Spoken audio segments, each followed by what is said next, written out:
Welcome back to the Deep Dive.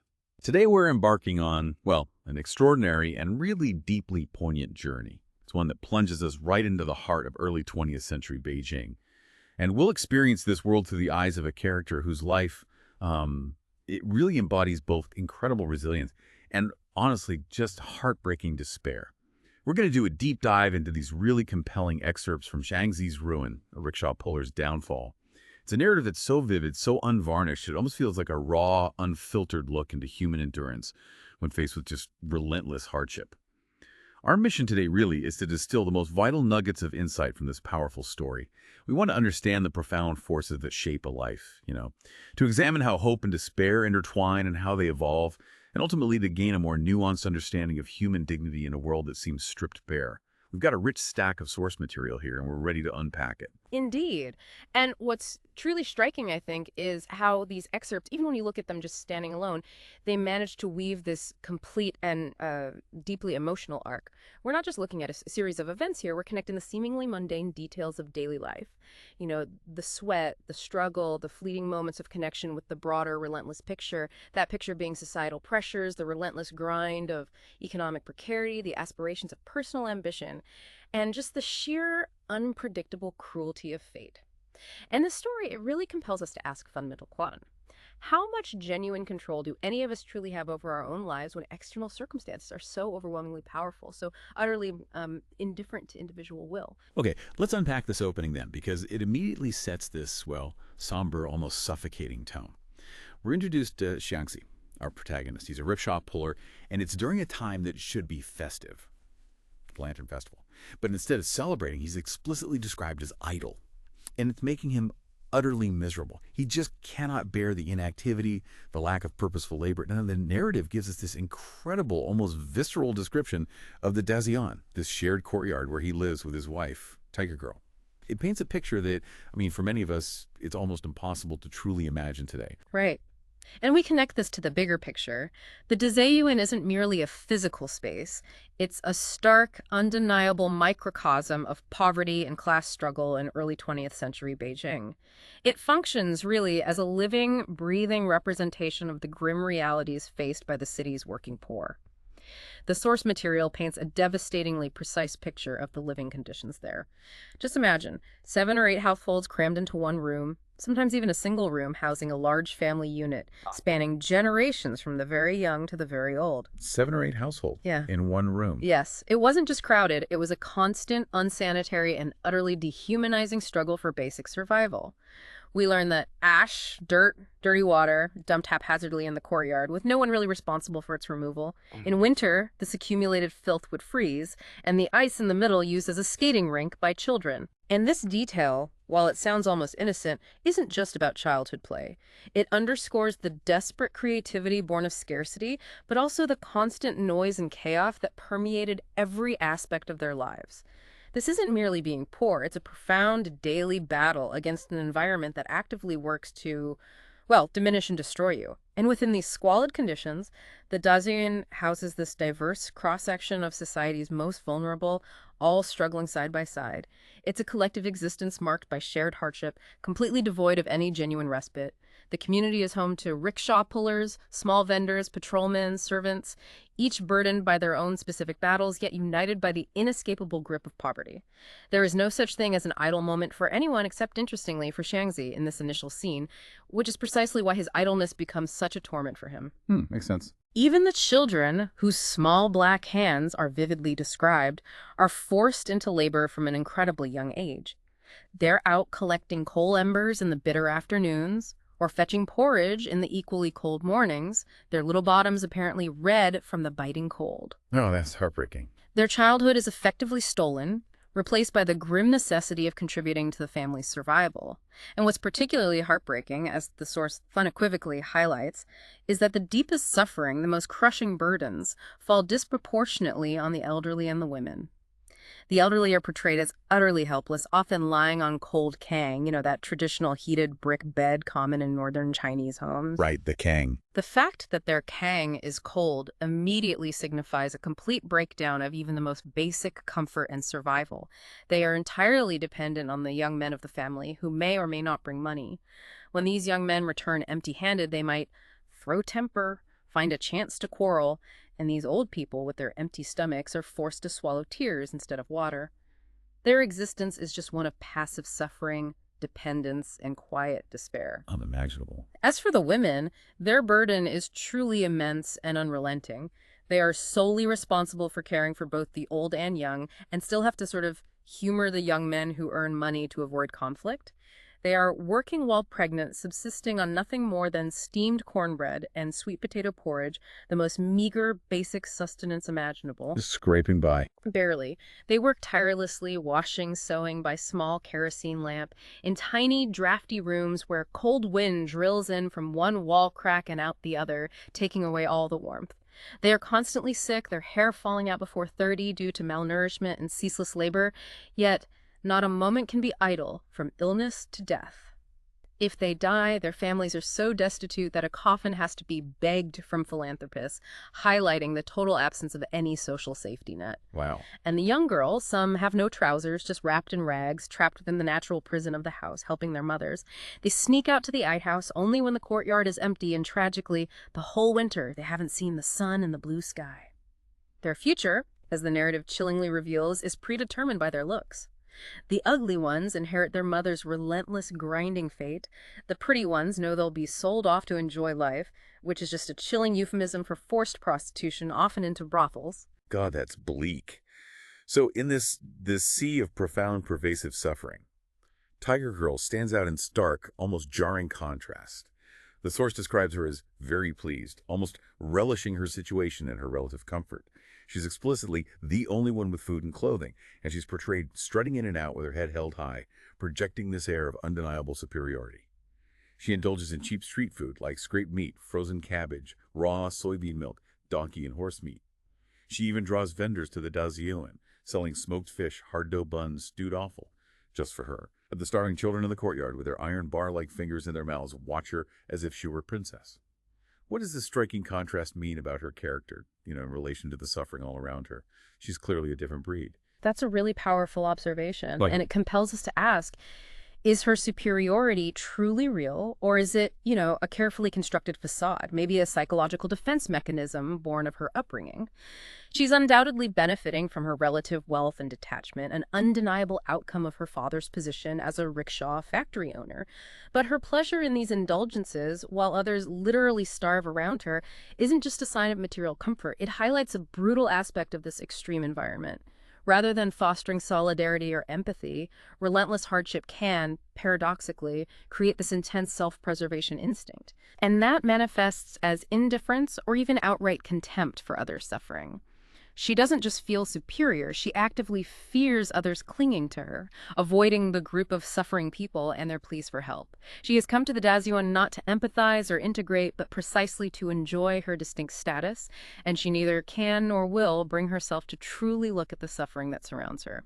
This dynamic is a powerful testament to how, even in shared adversity, human nature can fracture, prioritizing individual comfort and status over communal well-being and basic human connection. So amidst Tiger Girl's often self-serving indulgence, Shangzi is, visibly seething. He's a poor boy himself.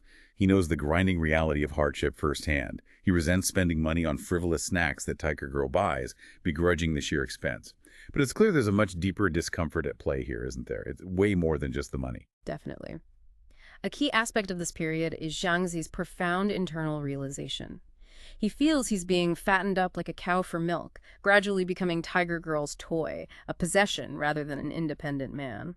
He views himself, quite rightly, as a strong man whose formidable body is his entire livelihood, his sole capital, his very means of existence. This forced idleness and dependence upon Tiger Girl is absolutely terrifying to him. I can imagine. His body is everything. Exactly. He is deeply concerned for himself, fearing that if he continues living this way, he'll eventually become a dry skeleton, still big but hollow inside, losing his physical prowess, which is his lifeblood. The raw comparison he draws of a skinny old female dog choosing a strong male dog on the street is particularly harsh. It reveals his deep revulsion at being controlled, infantilized, and sort of used as a mere physical specimen.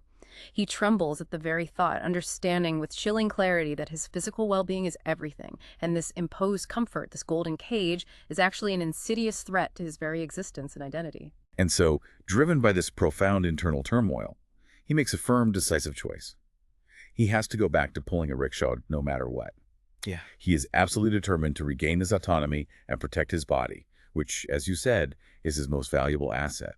His internal monologue is powerful. If I want my life, I have to go pull rickshaws immediately, run all day, come back and collapse and sleep, know nothing, don't eat her good food, and don't serve her. He decides he can't make any more concessions to her control. He resolves he will pull a rickshaw, whether it's one she buys for him or simply one he rents himself. But his return to work after just 20-odd days of not pulling immediately reveals a harsh truth about his powerful, well-honed body. Indeed, his physical state immediately betrays him, highlighting the rapid deterioration that occurs when a body trained for such intense labor is forced into inactivity.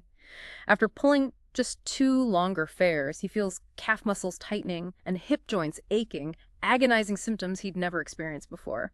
This isn't just minor discomfort for an ordinary laborer. For a rickshaw puller whose physical integrity and stamina are absolutely everything, it's a serious and deeply alarming warning sign. His initial attempt at self-consolation, telling himself that his legs gone stiff from idleness and that a few more trips would simply loosen them up, demonstrates his desperate denial. He doesn't want to face it. Exactly. Denial of the deeper, more profound implications for his health and, by extension, his entire future. It's a terrifying realization that his body, his sole source of income and independence, is already suffering the consequences of this forced inactivity, even as he desperately tries to fight back against it and reclaim his agency. This urgent need to re-engage with his profession leads him to a crucial encounter, a gang ride, pulling 4 rickshaws together in a synchronized effort. And during this grueling run, he meets a tall, 40-something veteran rickshaw puller who serves as a chilling embodiment of the brutal, long-term reality of their profession. It's almost as if he's looking into a dark, inevitable future that he might face himself. This veteran puller is indeed a stark and deeply unsettling foreshadowing for Shangzi, a living, breathing example of the immense physical toll the rickshaw pulling profession takes over years of relentless labor. The description of his body is chillingly precise and evokes a profound sense of weariness.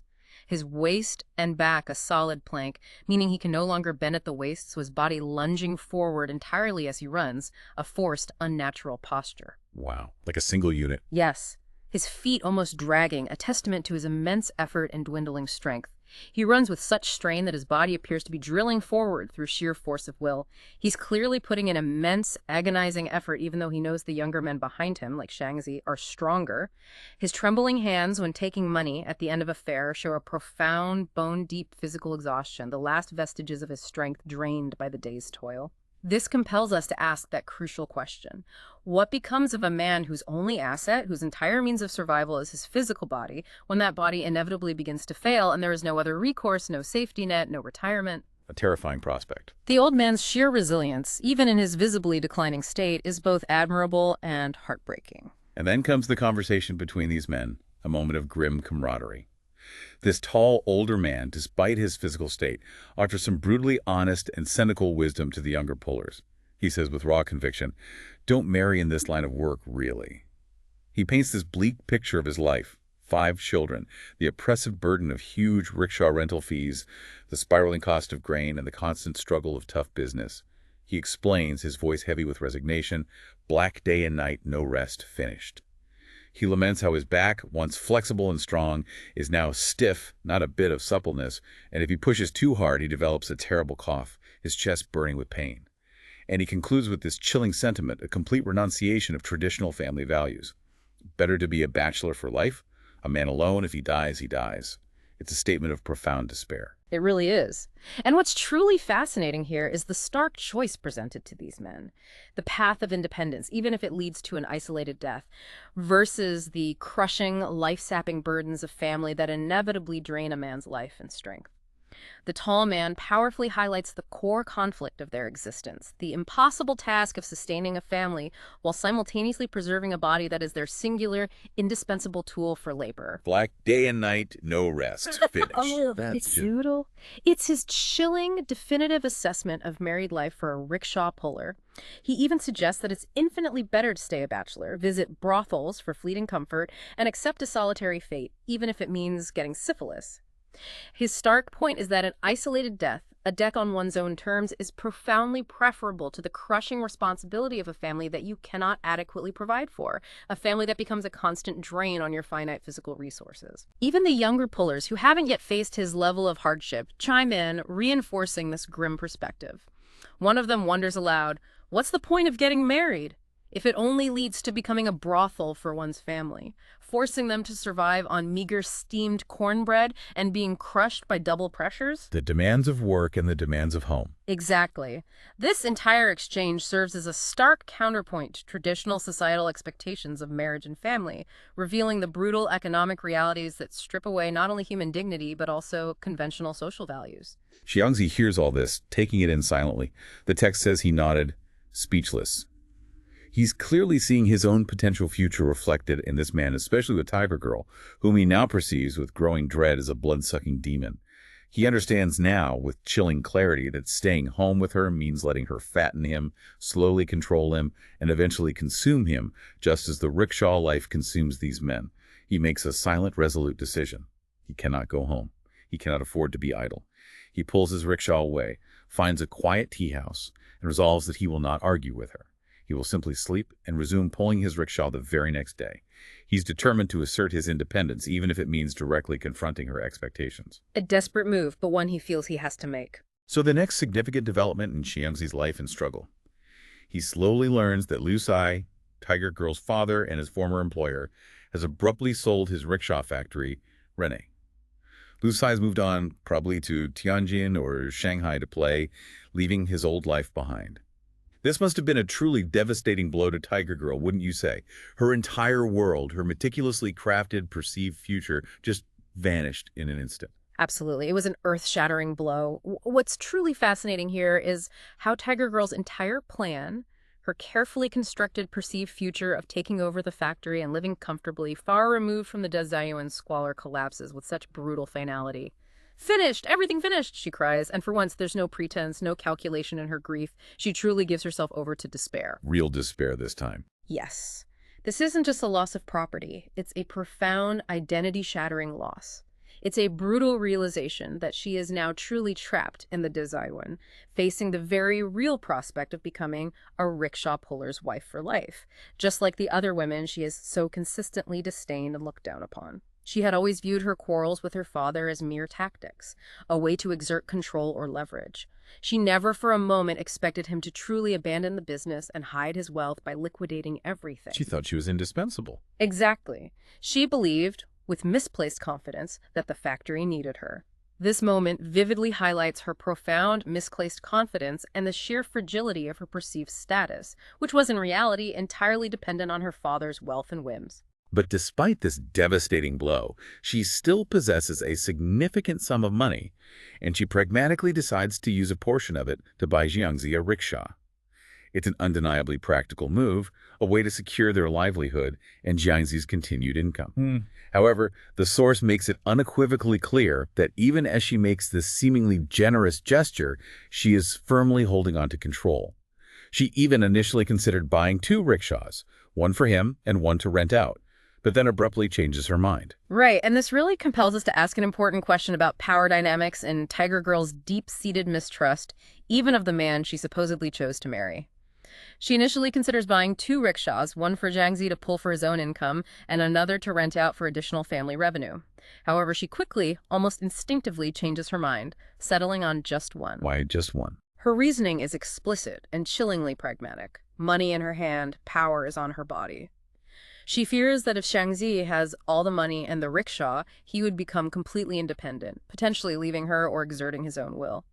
Her decision to keep the majority of the money for her own spending money and snacks vividly illustrates her profound mistrust and her desperate, almost primal need for financial security in an uncertain world. So it's about control. Absolutely. She justifies it with a disturbingly practical view of their marriage of convenience, thinking it's better to enjoy the present because money has an end, but people don't live forever.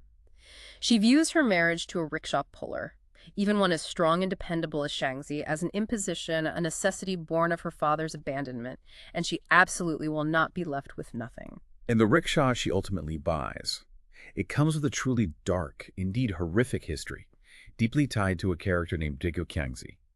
This isn't just any rickshaw, it carries the heavy weight of a devastating past.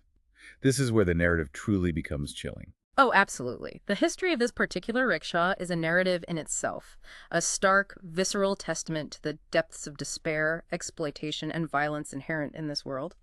Its previous owner, Eric Kyangzi, in a desperate act of survival, sold his 19-year-old daughter, Xiaofuzi, to a soldier for a mere 200 yuan. Sold his own daughter. Yes.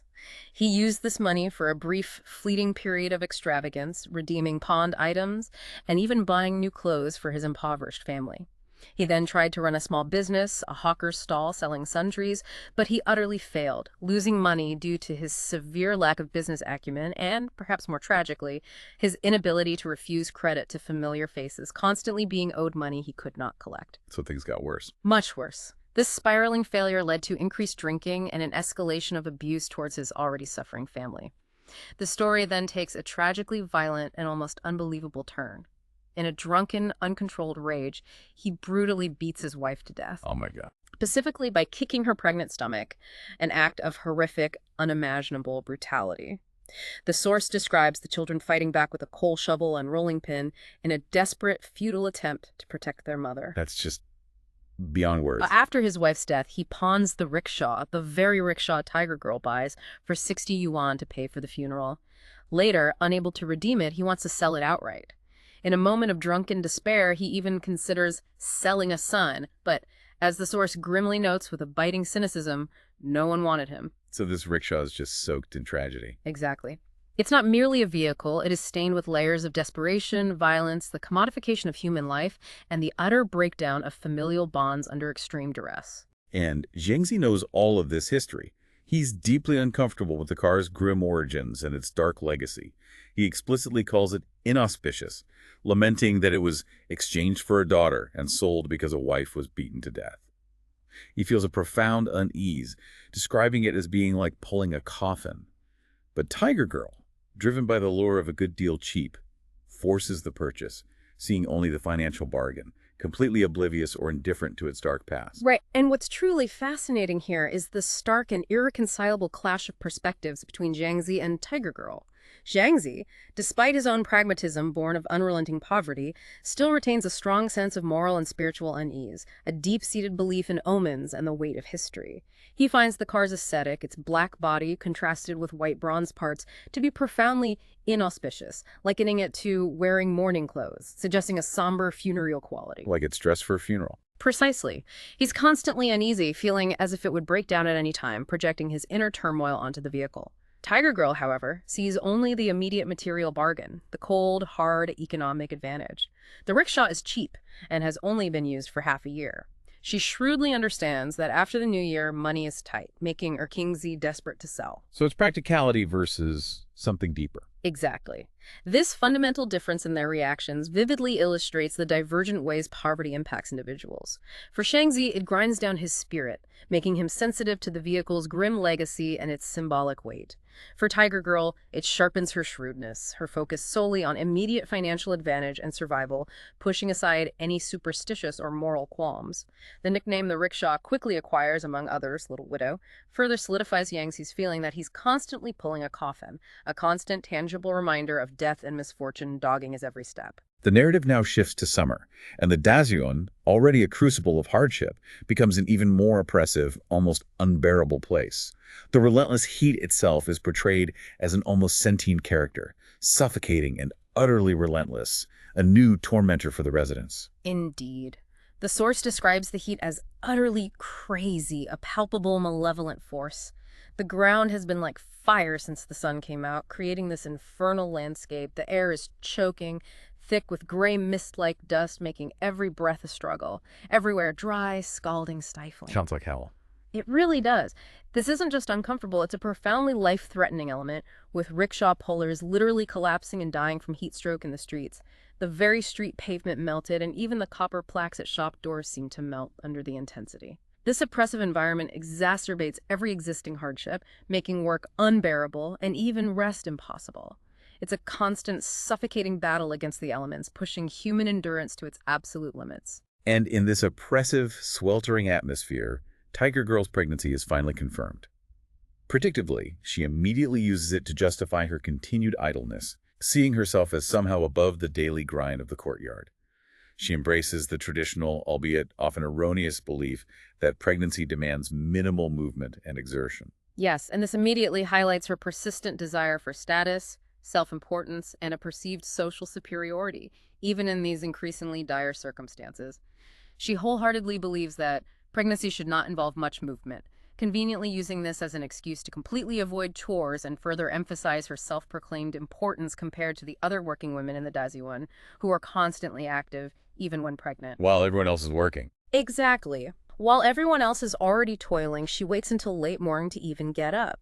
This deliberate idleness further isolates her from the community, deepening the contrast with their constant, grueling struggle, especially as she pointedly refuses to socialize or share experiences with them.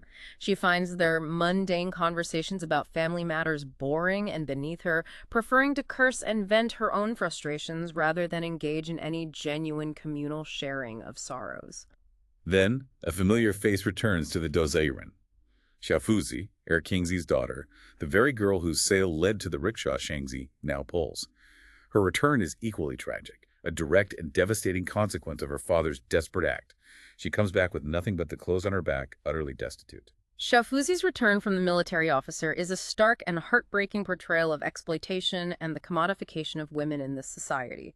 She was essentially a temporary wife and servant, bought for a sum of money, used, and then summarily discarded when the officer moved on, perhaps to another posting or simply tired of her. Just cast aside. Completely. She returns with absolutely nothing, having sold even the meager furniture and bedding he left behind just to pay off his debts, including 2 months of rent for the room they occupied. She's left only with a floral cotton long gown and a pair of silver earrings, her sole remaining possessions. And this raises a deeply uncomfortable question for us, the listeners.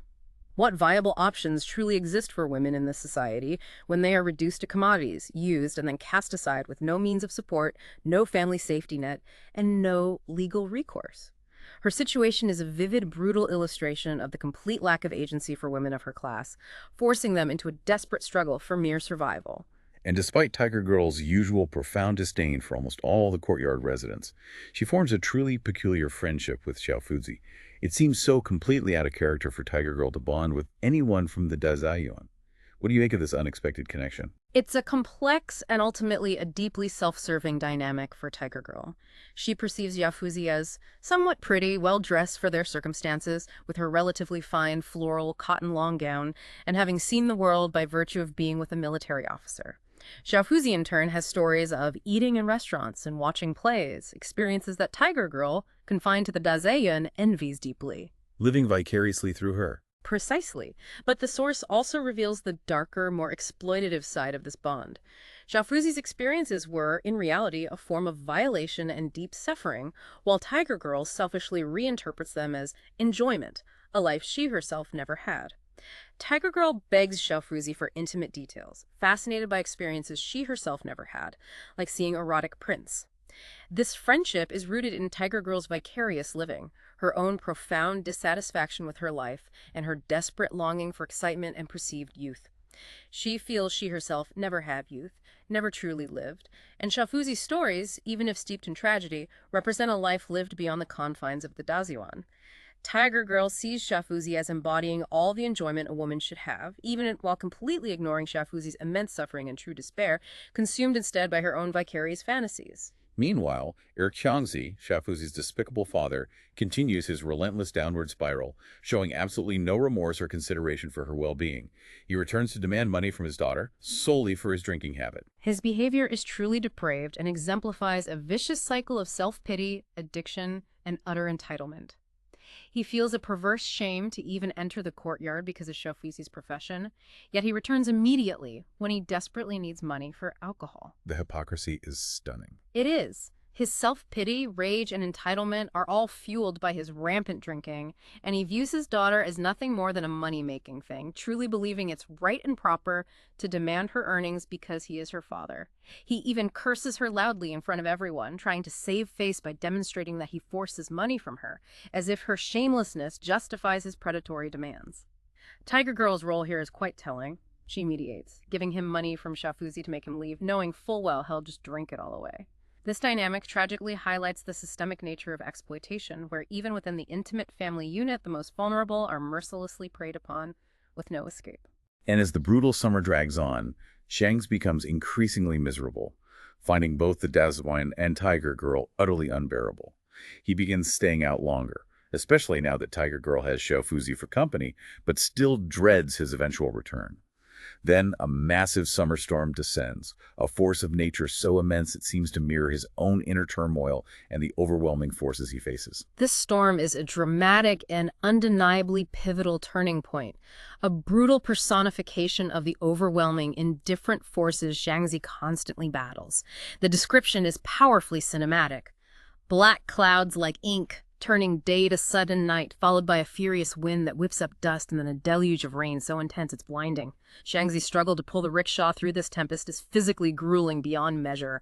He can't lift his head, can't open his eyes, can't breathe, can't even take a single step forward against the wind and water. Just completely overwhelmed. Yes. He feels as if he's standing still in the water, completely disoriented, unable to gauge his own movement. It serves as a powerful metaphor for his larger, ceaseless fight against overwhelming and different forces.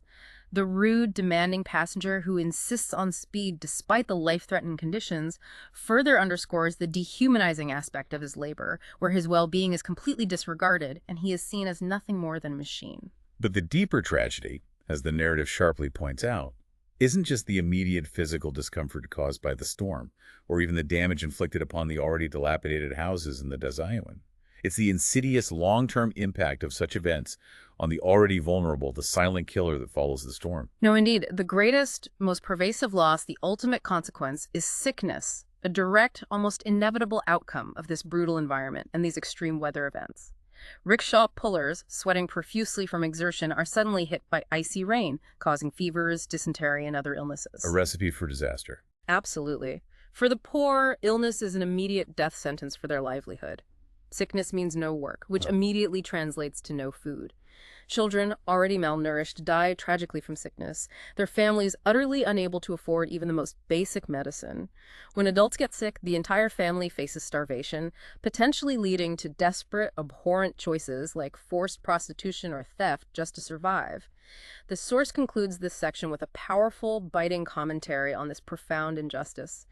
Rain falls on the rich and the poor, but it is not truly fair, for it falls on a world without fairness. Wow, that is hard. It really encapsulates the core injustice, revealing how even natural phenomena, seemingly impartial, become instruments of oppression and suffering in a fundamentally stratified and unfair society.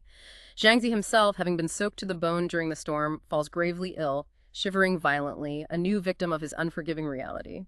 Shanzi is now desperately sick, lying in a feverish state for 2 agonizing days, drifting in and out of consciousness. Tiger Girl, initially gripped by panic, tries a series of home remedies, then finally, out of sheer desperation, calls a doctor. But Shangzi's very first question when he wakes up, after having medicine forced down him, is incredibly poignant and reveals the true depth of his ingrained struggle. Is it still raining? Right. And this compels us to ask a crucial question about Shangzi's priorities and the depths of his internalized struggle for survival. His immediate, almost instinctive concern isn't his own health or physical comfort, but the weather, the direct, tangible symbol of his livelihood, his ability to earn. His mind is still on work. Exactly. He is so deeply ingrained in his struggle to work and provide that even in a feverish, barely conscious state, his mind is fixated on his rickshaw and the external conditions that directly affect his ability to pull it and earn money. His subsequent refusal of the second dose of medicine, driven by pitying the money it costs and hating himself for being so useless for falling ill, further emphasizes his deep-seated values and profound fears regarding his ability to provide. He'd rather suffer than spend the money. Precisely. He would literally rather endure the illness, risking his own life, than spend precious money on a cure or admit his debilitating weakness. He lies sick for 10 days, a period consumed not by recovery, but by an escalating wave of worries about Tiger Girl's dwindling money, her incessant and seemingly frivolous spending habits, and her advancing pregnancy, which he knows will bring even more expenses. He recognizes with bitter clarity that rickshaw pulling, despite his unwavering dedication to it, is proving to be a dead end. Yet, amidst this deepening despair, he still clings to a flicker of hope, doesn't he? A desperate human need to believe. He absolutely does, despite all evidence to the contrary. While acknowledging the bleak, inescapable reality the road is dead, meaning his path as a rickshaw puller offers no true future. He also thinks profoundly, the heart is alive. The heart is alive. Yeah.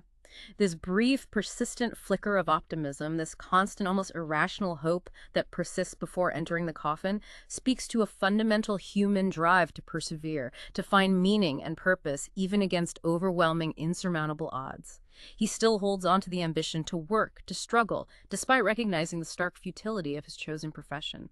But it's a hope that is constantly battling against the overwhelming despair, the crushing realization that the rickshaw puller's path is a dead end. His previous, almost prophetic comment that the rickshaw he pulls is inauspicious now seems rooted not just in the car's grim history, but in his own ongoing suffering and the relentless, successive blows he's endured since acquiring it. This agonizing period also sees Tiger Girl's simmering jealousy erupt violently against Xiaofuzi. During Jiangxi's severe illness, Xiaofuzi, despite her own struggles, comes to visit and offer what comfort she can. Jiangxi, usually so quiet and withdrawn, even talks to her, finding a brief moment of connection. Tiger Girl witnesses this, and her reaction is immediate and vicious. Oh, yeah. What's truly fascinating here is the immediate and brutal rupture of their fragile friendship. When Jiangxi is around, Tiger Girl's deep-seated insecurity and intense possessiveness instantly take over. She sees Xiaofuzi not as a friend or a fellow sufferer, but as a slut who is attempting to seduce men and is utterly shameless. Just turns on her completely. Instantly. She aggressively demands immediate repayment of money Xiaofuzi owes her for use of her room and materials, and then bans Xiaofuzi from their rooms, telling her pointedly not to come in anymore. This incident starkly reveals the extreme fragility of female solidarity in this harsh environment, especially when intense jealousy and perceived threats to control or relationships emerge. Their bond, which was largely built on Tiger Girl's vicarious living through Xiaofuzi's experiences, shatters completely under the weight of Tiger Girl's paranoia and possessive nature. Xiaofuzi, now brutally cut off from Tiger Girl's rooms and unable to use them to entertain clients, faces an even deeper, more terrifying level of desperation. Her own room is a dilapidated mess, with a worn mat barely blocking a gaping hole in the back wall.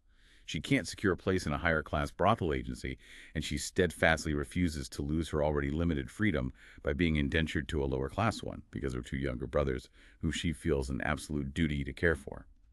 So what brutal choice is she left with? She is forced to make the ultimate, most profound sacrifice.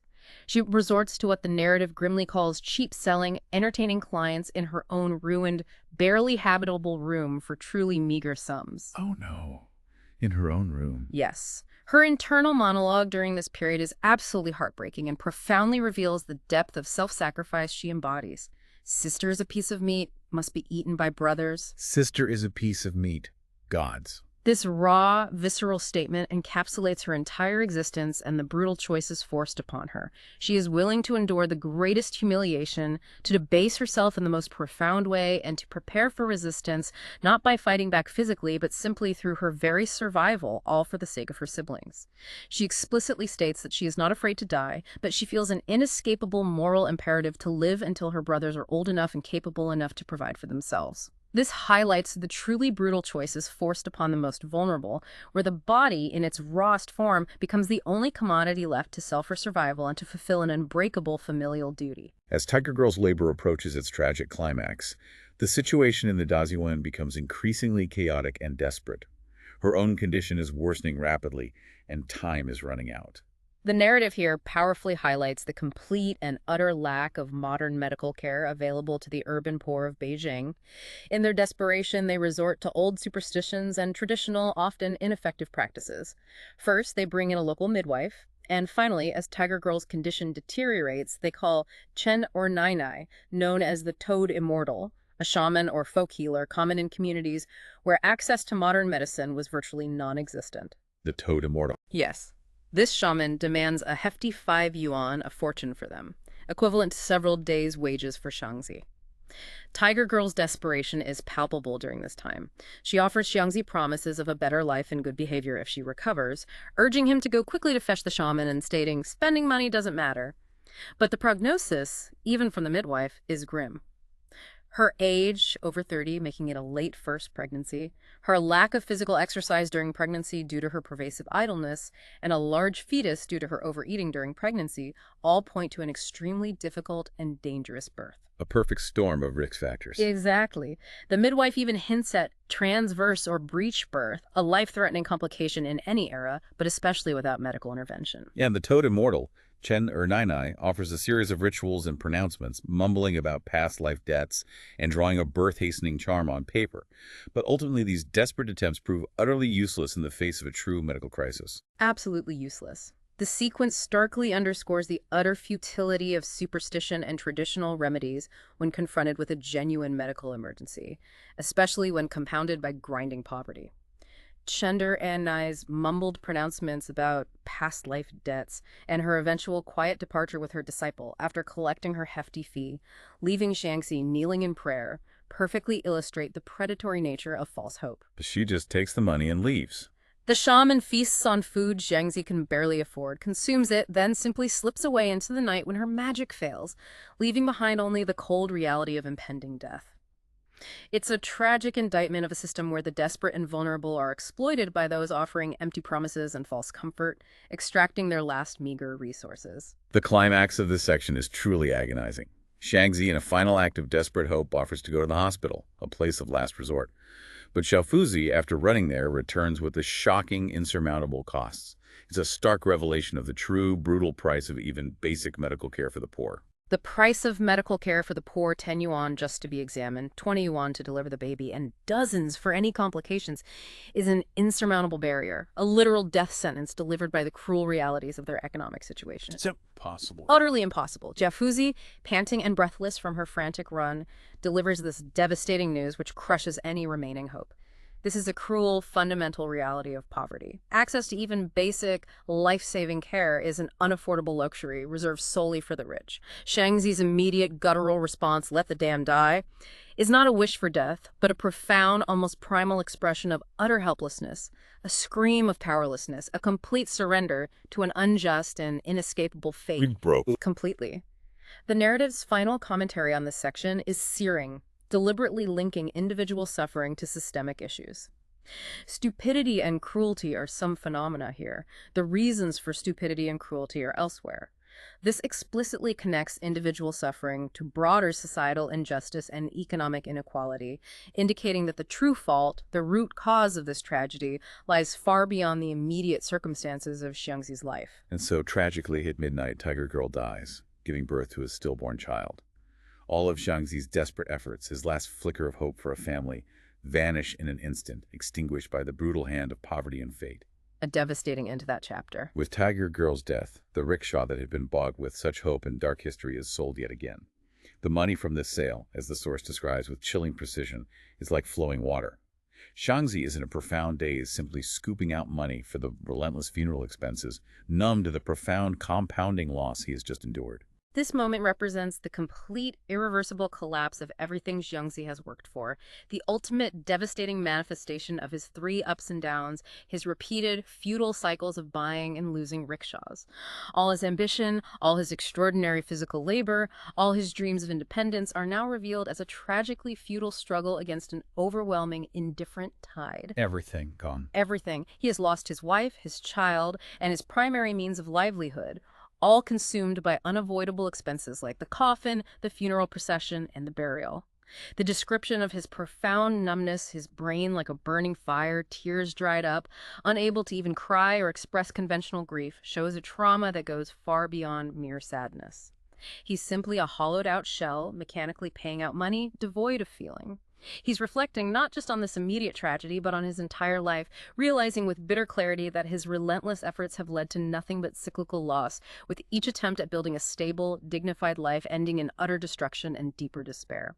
In this utterly broken state, Shelfuzi re-enters the scene, moving with quiet grace. She offers silent comfort, a gentle presence, and then a very subtle, heartbreakingly implied proposal for companionship, a desperate attempt to find a home with him amidst their shared ruin. Yeah, what's truly fascinating here is the raw vulnerability and profound honesty of this moment, a fragile spark of human connection in the depths of despair. Xiaofuzi, despite her own immense hardships, her recent brutal rejection by Tiger Girl, and her own deeply dehumanizing existence, bravely offers to stay and comfort him. This offer subtly, implicitly conveys her willingness to be his partner, to create a home with him. A shred of hope. Maybe. Her blushing face and palpable inability to speak, yet eloquently conveying her deep, genuine care, reveals her profound compassion. Shangzi, in his profound grief and numbness, sees her not just physically but spiritually as the most beautiful woman, beautiful in her bones, embodying a profound resilience and strength that transcends superficial beauty. He finds a profound, unexpected comfort in her silent presence, briefly allowing himself to imagine a home with her, a possibility of warmth and solace after so much coldness and loss. He even thinks he would want to hold her, to finally cry out all his grievances, and then, perhaps, start anew with her, clinging to a fleeting vision of shared survival. But this fragile moment of potential connection, this desperate spark of hope, is brutally shattered by the reappearance of Xiangzi, Xiaofuzi's drunken and enraged father. He stomps into the courtyard, immediately launching into venomous accusations against his daughter. Right. This confrontation is a moment of brutal truth, a further degradation for Xiaofuzi and a catalyst for Shangzi's final desperate decision. Xiangzi's accusations, "You haven't sold enough, so you let Shangzi use you for free," not only highlight the crushing social stigma Xiaofuzi faces as a sex worker, but also starkly expose his own utter depravity, entitlement, and the depths of his self-loathing projected onto his daughter. He's unbelievable. Shangzi, filled with his own grief and a suppressed rage that has been building for too long, lashes out in an uncharacteristic burst of violence. He throws Xiangzi like a child, a powerful, raw moment of physical assertion from Shangzi, showing how far he's been pushed, how deeply his inner turmoil has festered. Xiangzi, momentarily sobered by the fall, still attempts to regain his warped dignity, shouting insults as he retreats. And after Xiangzi finally leaves, Xiaofuzi, her voice thick with desperation, says, "I have no choice." Again, a quiet, heartbreaking plea for a home, a desperate hope for stability and companionship with Shangzi. But Shangzi's response, though unspoken directly to her, is devastating in its brutal practicality and foreshadows his ultimate emotional withdrawal. This is the pivotal moment where the core tragic theme of the story crystallizes into an inescapable reality. Love or not, the poor must decide based on money. Oh, that's harsh. It is. Shangzi, in his clarity of despair, sees the inescapable dark shadow of Xiaofuzi's family, two younger brothers, a drunken, abusive father, and realizes, with a crushing weight, that he simply cannot bear the responsibility of supporting them. He cannot afford love, he cannot afford a family beyond his own shattered individual existence. His decision to pack up his meager belongings and move out is described by the narrative as a ruthless act, a desperate grab for his small freedom in a world that fundamentally operates without fairness. So he chooses freedom over connection. A grim freedom, maybe? It's a tragic choice driven purely by economic reality, a devastating realization that even human connection, compassion, and the fundamental desire for companionship are unaffordable luxuries he cannot possibly sustain. He is choosing a lonely, bare existence over the unbearable, crushing weight of collective poverty and endless responsibility. He then sells Tiger Girl's remaining belongings for a pittance, just over 10 yuan, not even bothering to haggle over the price, already detached from their material worth. He leaves the Dazuan, storing his bedding with Xiaofuzi, and makes a promise that, while seemingly hopeful, is steeped in futility. "Wait for me. When I get better, I'll come." Definitely. Yeah, this promise, though uttered with seeming conviction, is profoundly steeped in the impossibility of his situation. It's less a genuine commitment and more a polite, perhaps even kind, farewell, a last shred of human decency in a world that has stripped him bare.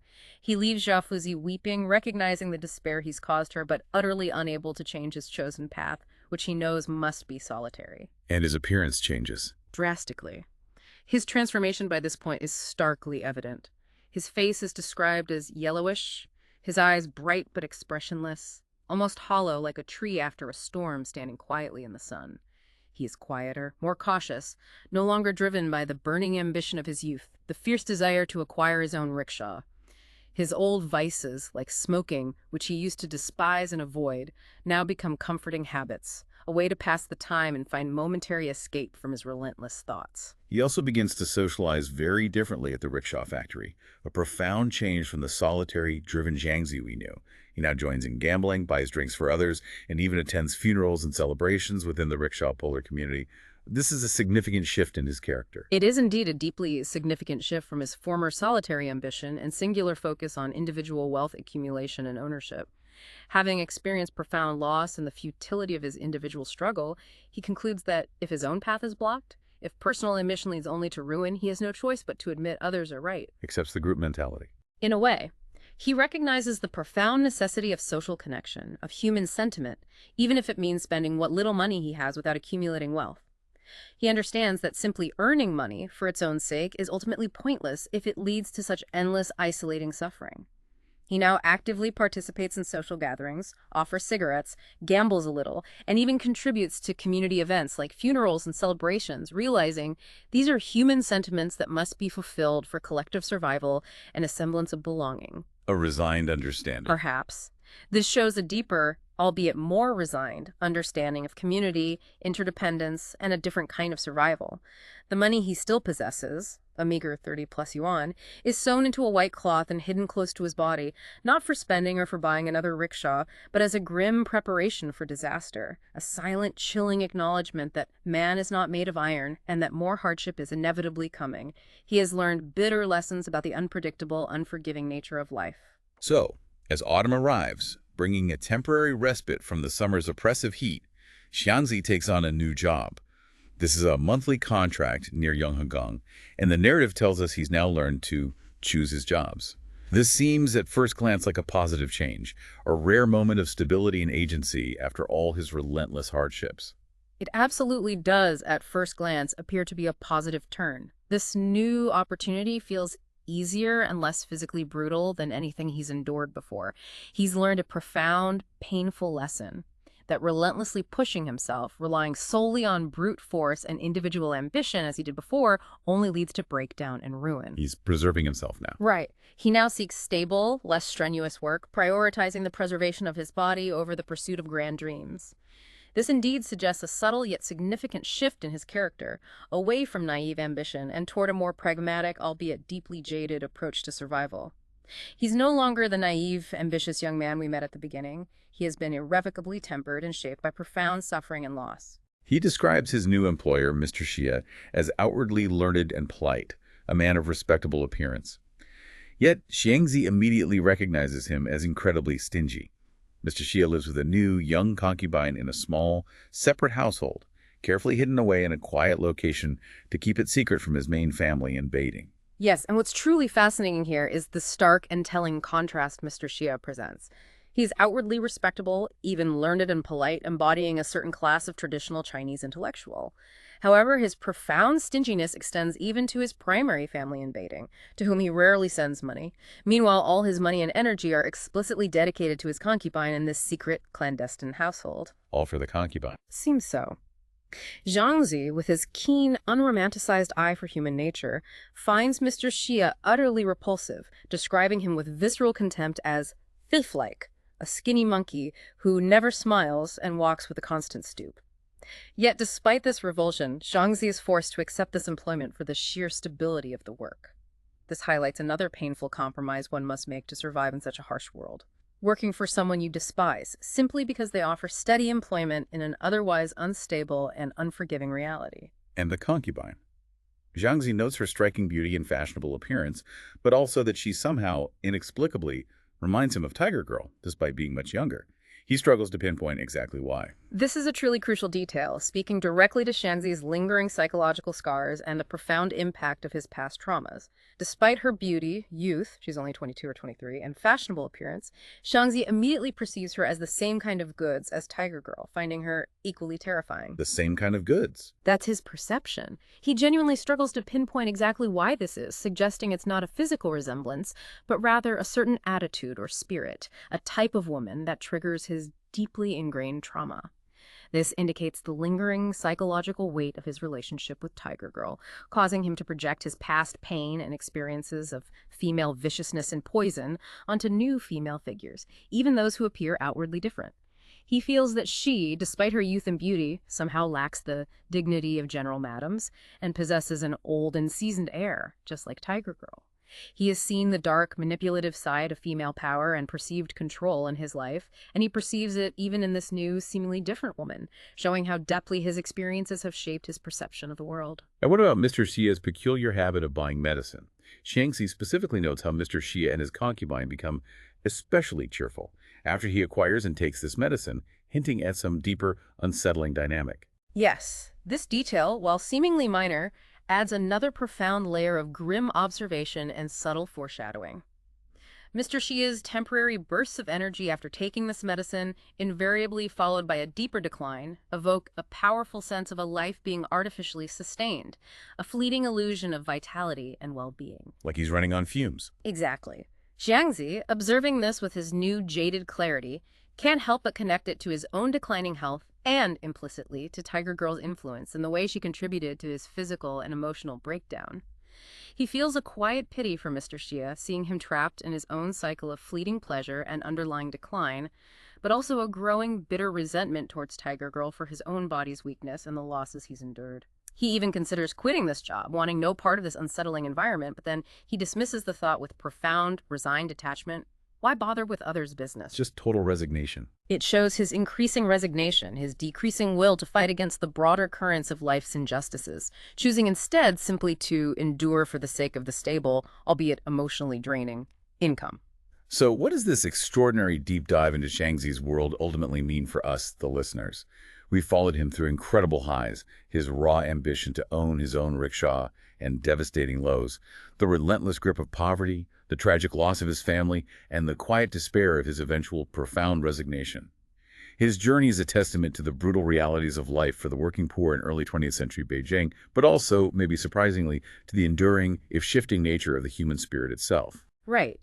If we connect this to the bigger picture, Jiangxi's journey is a microcosm, a singular embodiment of the universal human struggle against overwhelming systemic forces. It profoundly challenges the simplistic, often comforting idea that hard work and individual perseverance alone guarantee success or even basic human dignity. Through Jiangxi, we see with brutal clarity how external pressures, profound societal injustice, relentless economic precarity, the harsh realities of class, and sheer unpredictable fate can relentlessly grind down even the most determined and resilient spirit. Just erodes everything. Exactly. Eroding ambition, hope, and even the ability to form and sustain meaningful human relationships. Jiangxi's story is a stark, unforgettable reminder that individual effort, no matter how great or how pure, is often no match for a fundamentally unfair and indifferent world. It's a powerful, at times almost unbearable, look at the profound compromises people are forced to make just to survive, the dreams that wither and die under the relentless weight of hardship, and the small, almost imperceptible ways people find to cope, or simply to endure, transforming their very nature in the process. Shaanxi doesn't just lose in this story. He changes fundamentally, adapting in profound ways to a world that offers him absolutely no quarter. Which leads us to that important and deeply challenging question for you, the listener.